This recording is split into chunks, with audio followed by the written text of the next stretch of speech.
welcome to a new episode of Special Time for Peter Filosa. Our guest today is State Auditor Diana DiZoglio. Diana was elected State Auditor in 2022 and is running for re-election. Her major issue in 22 was a successful ballot initiative to audit the state legislature and improve transparency in state government. Welcome, Diana. Thank you so much for having me. I'm really excited to be here today. What is the state of the audit and what is holding it up?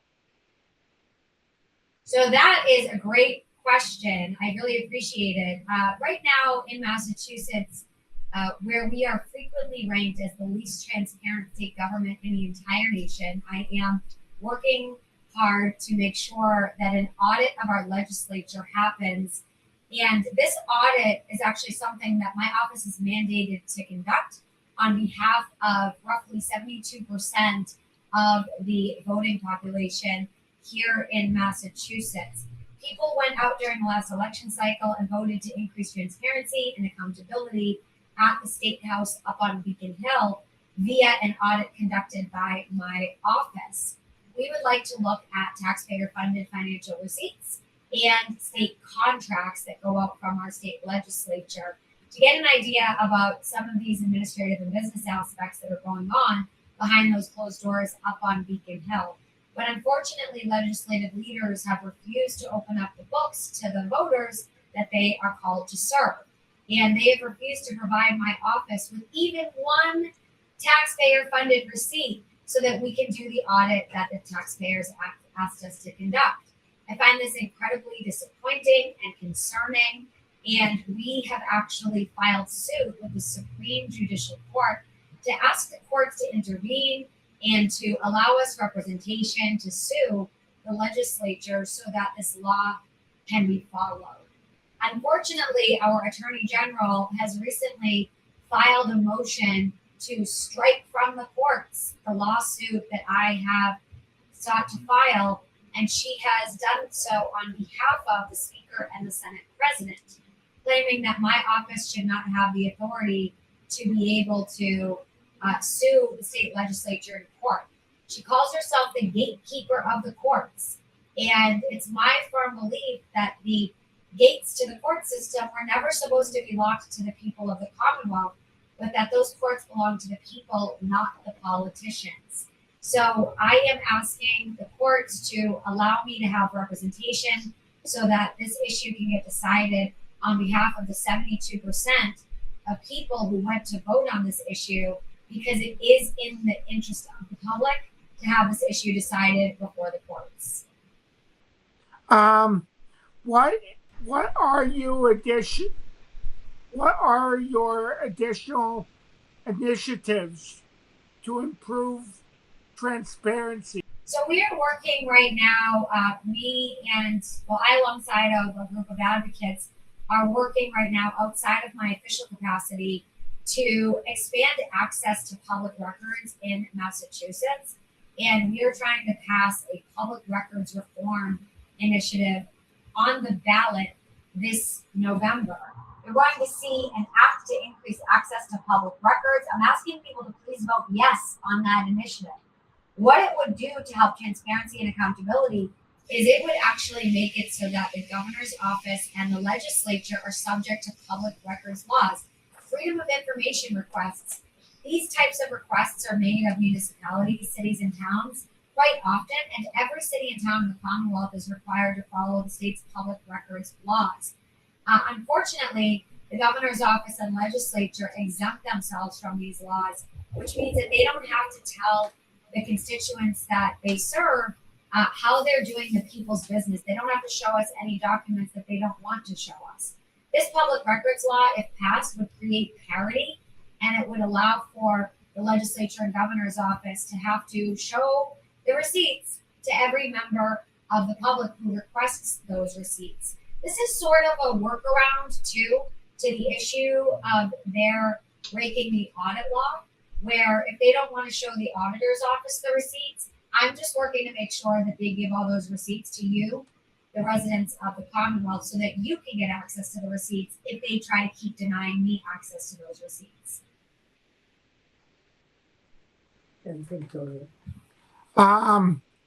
Were you were a state representative and a state senator before you ran for auditor? What inspired you to seek elective office?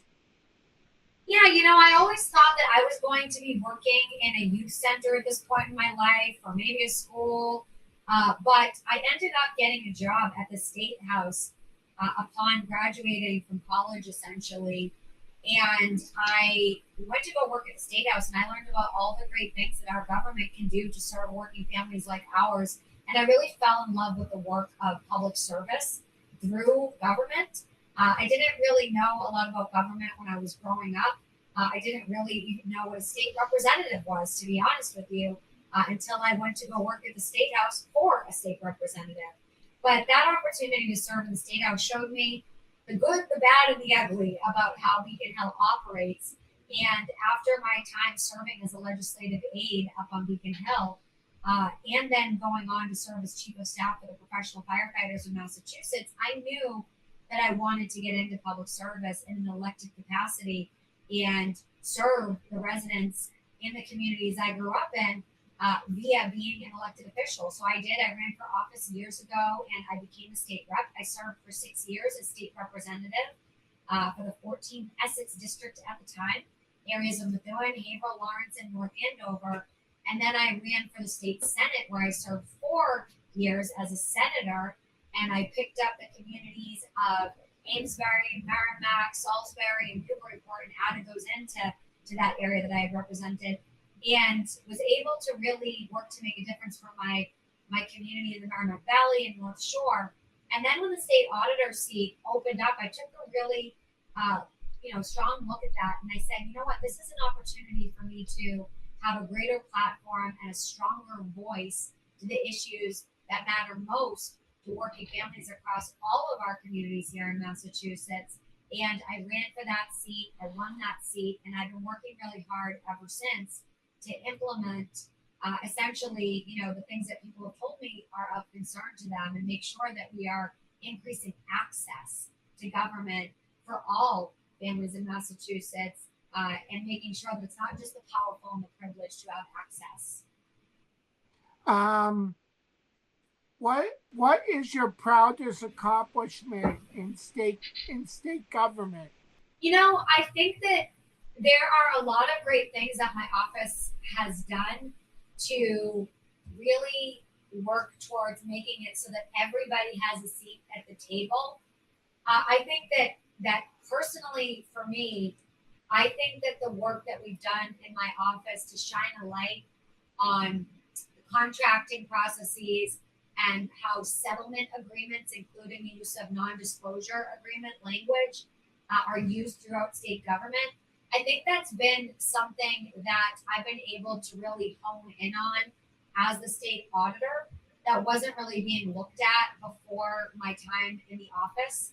And I think that, I'm very proud of my staff for really taking it upon themselves to learn about how these agreements can be abused across state government to hide not just allegations of sexual harassment or harassment overall, but to look at issues of how non-disclosure agreements and confidentiality clauses can hide discrimination based on disability or age or other issues, right, that come up, and really making sure that we're working to protect our most vulnerable populations from people who have too much power and have abused their power potentially to cover up for misdeeds and for issues that are systemic in nature. We want to make sure that our state agencies and departments are operating with a standard of transparency and accountability, obviously to the taxpayer, but also to the employees in the Commonwealth. We want to make sure that the employees of the Commonwealth are protected. So I've been really proud of my office for learning about how these types of agreements can be abused to cover up bad behaviors across our state government and really work on behalf of the everyday worker in this state to shine a light on ways to make sure that they have rights and that they are able to speak out about gross abuses in our state government. Before I go on to my questions, I want to ask Diana, are you going to the state convention? Oh yes, I'm very excited to go to the state convention. It's the most wonderful time of the year, right, for the Democrats, and I can't wait to see everybody. I'm really excited to see all of the activists and advocates and people who've been working so hard to uphold our shared values. I think it's a great time to come together to learn about some of the new challenges that we need to take on, but to also just to get to connect with people who are fighting the good fight alongside of each other. So I think it's great. I'm happy to, get to see hopefully you there as well again. I'll be there. I can't wait. I see you every year, and I'm really excited. I think that this interview came about originally from seeing you out at the hall at one of the Democratic conventions. Am I correct in remembering that correctly? A couple years ago, yeah. I'm really excited that I finally have the opportunity to be on with you. I'm running for a delegate this year, a regular delegate. Awesome. Well, best of luck. I wish all the people running for delegates best of luck. And I think it's great, and I can't wait to see you there. I need to get to work on my speech for the convention. Tonight is the Medfield caucus. Great. Awesome. Well, have a good time at the caucus tonight. And do me a solid and tell everyone I said hello, okay? I appreciate it. I will. Who do you most admire in state government? Who has helped you? I have been able to work with some really great people across state government and actually cross party lines as well to be able to work with folks. So I would say that, everybody who is supporting our office's efforts right now to audit the legislature, who happen to be elected or appointed or whatever it is that they're doing regarding their work, or even just hired to work in different spaces.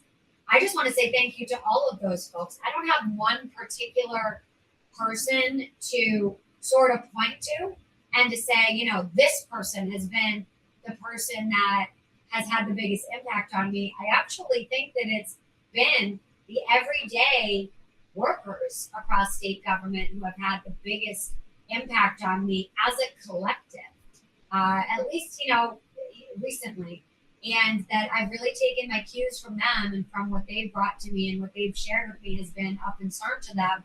And I really value the working people who have been speaking to me about how they want things to change with respect to state government and how we can be helpful to them. So I would say it's overall the workers, and of course, we work together with all the electeds as well and the appointed folks. But I really do just want to give a shout out to the workers right now who, you might not read about them in the press, you might not see them listed or given credit when the big things happen in the media, but those are the folks who are doing the hard work behind the scenes. They're the heroes and the sheroes, so to speak, of our different state agencies.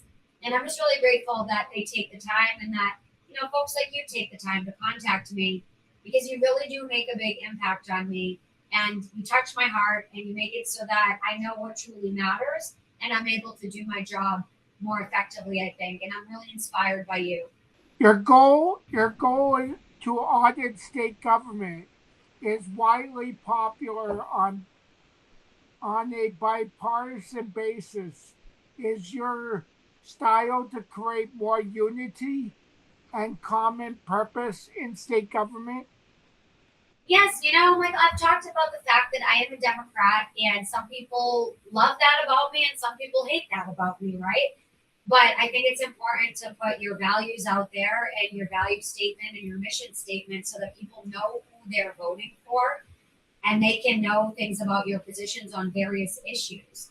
That being said, that doesn't prevent us from working together with people who share our values on issues like transparency and accountability and the need for good government, right? I think that those are nonpartisan issues. And as someone who does happen to be a Democrat elected statewide official, it's incumbent upon me to work together with all of the folks who want to work with me, who share that mission to increase transparency and accountability in good government, and not just people who agree with me 100% of the time. In fact, I can't find anybody who agrees with me 100% of the time. It would be kind of weird, actually. I find it strange if I found anybody that said, you know what, 100% of the time, I think that you're correct on every single issue. Because even families don't agree 100% of the time. You have different understandings of different issues. You have different viewpoints, and that's okay. That's part of, living in the United States, where we get to have different opinions. And isn't it great that we live in a country where we get to speak about having differences of opinion and talking about the issues that we care about? I think that that's really important. So yes, I like to hear from all sides, and we can agree to disagree at the end of the day, but I'm going to do my best to make sure that folks know that they have an open line of communication. If they want to have a respectful dialogue with me and they want to talk to me to find a common path forward, I want to have that conversation with them. And I think that's something that really can unify this state right now during an incredibly divisive time in this nation. Politically speaking, I think that something can break down those partisan walls that keep us separated from our neighbors. Is this issue of transparency? Is this issue of accountability? Is this issue of good government, right? I think that those things can bring us together and give us some common goals and some commonalities that we really need to have during these divisive times. A house divided cannot stand. And if we are going to take on the establishment on Beacon Hill, who right now, unfortunately, is working against the public interest in blocking our access to public records, for example, right, into how our tax dollars are being spent. If we're going to take on the powerful establishment on Beacon Hill, we need all the hands we can get and take on that establishment. And look, if we need to have debates about other issues, there is room for those debates, right? There's room to have those debates separately. But we need to come together where we can in order to be able to make sure that the people have a voice, that we have a platform, and that we have a seat at the table where those decisions are being made. So we need to be able to join forces where we can and put our other differences aside. And, I like to go back to the statement that I believe it was Martin Luther King Jr. said, and I, forgive me if I'm not quoting it exactly, but it was, darkness cannot drive out darkness. Only the light can do that, right? So we don't combat darkness with darkness. We don't combat hate with hate. We combat hate with love. And we combat darkness with light, right? So we want to light the path. We want to invite others to join us on that path. And we want to extend a hand even to people who might hate us for other things. We can be the people who bring the love and say, look, I'm going to love my neighbor, even if they are spreading hate about other issues. I'm going to combat that hatred with love and say, look, can we share? Can we focus on our shared goals of increasing transparency? Can we focus on our shared goals of increasing accountability? Because I believe that that's an area that we can start talking about and something that we can share a common interest in and build up our communities so that we don't always, every single day, have to be combating and fighting, folks who might happen to be on the opposite side of the aisle with us on some issues, but very much agree with us on issues like this. We need to find some common ground. We need to make sure that we're able to work together where we can and work to make sure that our communities are functioning. So, that's my position on that. Some folks agree with me on that. Some folks don't agree with me on that, but that's my position. I think it's important to be transparent about how I feel about that. Can you help me with, since you do the money and all that, I'm currently living in a temporary house called Respite in Lexington, Mass. Peter, it's not. And we don't have time. and I want to get your opinion. My DDS people from Walpole are having a hard time finding me a permanent group home to live in. I'm really sorry to hear about your challenges, Peter, and I want to let you know I'm here to chat. If you want to talk about some of these issues, we can connect with the Executive Office of Housing and Livable Communities. We can chat with the administration. I'm happy to chat with some of your state reps and state senators about, what's going on locally and get some more information about that. I want to make sure that, we're keeping the lines of communication open. At the end of the day, with my office and the official authority of my office, what we can do is we can continue to conduct audits of the Executive Office of Housing and Livable Communities as we have been doing and look for areas of improvement to try to assist that agency to work at its best for those it's meant to serve. We know that, some of these agencies have been struggling in recent years, and we want to make sure that we're working hand in hand with them to increase, some of the areas where they were, I should say, to look at some of the areas where they might be having challenges with performance, with programmatic integrity, with processes and procedures, and look at ways that we can help them to do their best on behalf of those that they are meant to serve, Peter. And thank you so much for having me on today. I did hear, I believe your dad saying that we're running out of time right now, and I am looking at my clock. It is 12 o'clock on my side. I know this was pre-recorded, but I do want to thank you for having me on. Please feel free to contact me. My office email is auditor@mass. I believe it's mass.gov. Oh, And I still auditor have at massauditor.gov. And then our website is www.mass.gov/auditor. And I'm so grateful for the opportunity to be on here today with you, Peter. We wish to thank Diana for appearing on Special Times Day. We wish you good luck and much success with your efforts. Stay tuned for future episodes. Goodbye. All right, sounds good. Peter, thank you so much. Michael, thank you so much. And Matt, thanks for doing the video. We appreciate you guys, okay?